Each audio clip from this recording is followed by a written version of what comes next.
Bonjour à tous et ravi de vous revoir pour cette rentrée de 6 minutes chrono. Pour bien attaquer, on reste à Lyon, capitale de la gastronomie. On accueille Sonia Esgulian, bonjour. Bonjour Guillaume. Sonia Esgulian, on vous présente plus. À mon avis, c'est probablement la plus prolifique des auteurs lyonnaises en matière culinaire.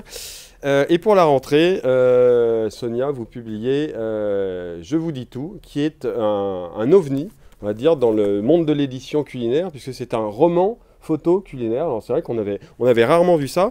Roman photo, bah voilà, c'est entre le ciné et la BD. La BD, on vous avait déjà vu sur la BD, Avec notamment Guillaume Long, avec oui. Guillaume Long, Oui.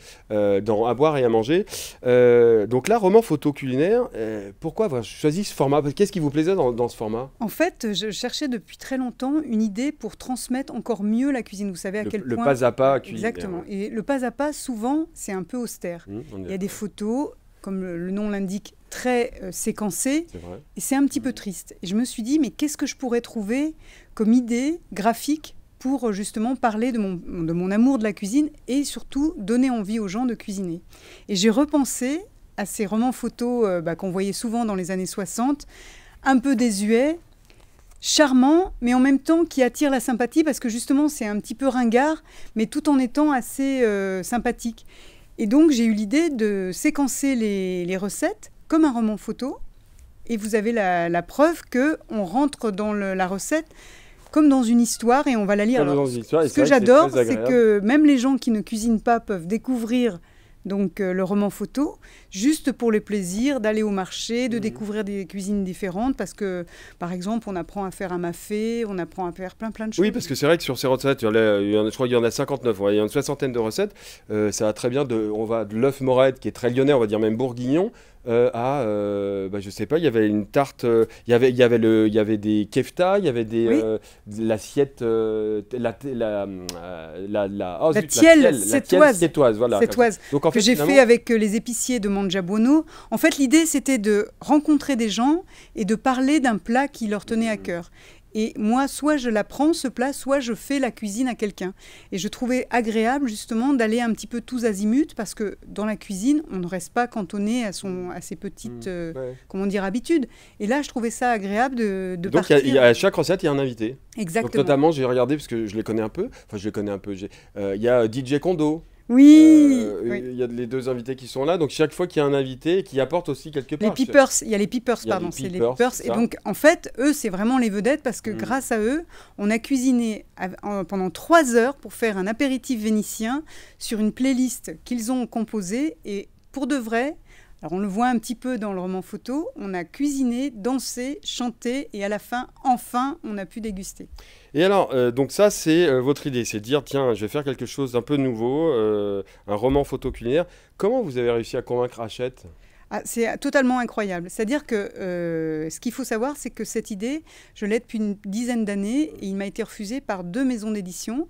Parce qu'ils trouvaient ça... Alors, trop compliqué. ouais. Au départ, la première maison d'édition m'avait dit « Ah non, là, c'est franchement très, très compliqué à réaliser ».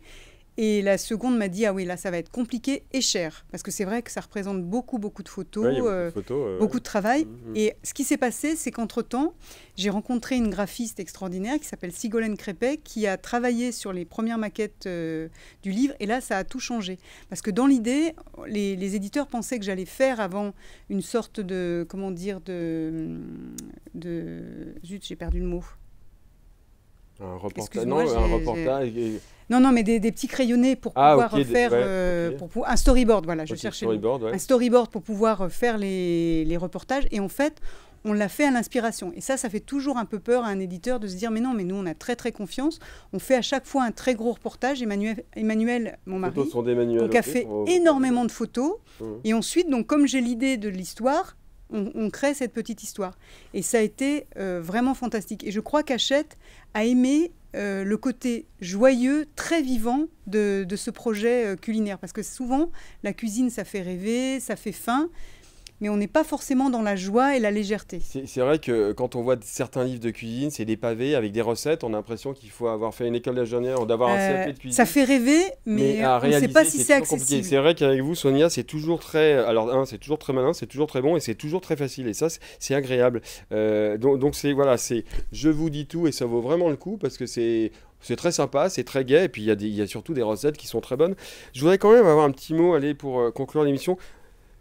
Vous qui êtes, vous avez un regard, on va dire, aiguisé sur la vie culinaire lyonnaise. Il y a pas mal de choses qui bougent à Lyon en cuisine. Comment vous voyez les choses, le milieu, le monde culinaire lyonnais, comment il bouge, comment il évolue? Je trouve qu'il évolue de façon très très intéressante. Ce qui pour moi a vraiment changé les choses, c'est l'Institut Paul Bocuse qui a vraiment insufflé tout un tas de courants culinaires très très divers, que ce soit des inspirations coréennes, péruviennes, enfin les gens viennent du monde entier pour étudier et beaucoup restent à Lyon. Des concepts aussi sont très différents et je trouve justement que ça, comment dire, perturbe un petit peu le Lyonnais qui de temps en temps a tendance à s'embourgeoiser sur sa gourmandise et c'est bien parce qu'on a vraiment des choses très très variées. Même les coffee shops nous surprennent par leur créativité, par toute l'inventivité qui est proposée en cuisine. Et ben en tout cas, voilà, c'est exactement ça. C'est qu'avec ce nouveau livre, dans ce roman photo culinaire, quasiment une première, je vous dis tout. Vous avez une 60aine de recettes et on voyage à travers la France. C'est très sympa, c'est très facile à réaliser. Merci beaucoup, Sonia, d'être venue sur ce plateau. Et moi, je vous dis à très bientôt pour une nouvelle émission. Bon appétit et à bientôt.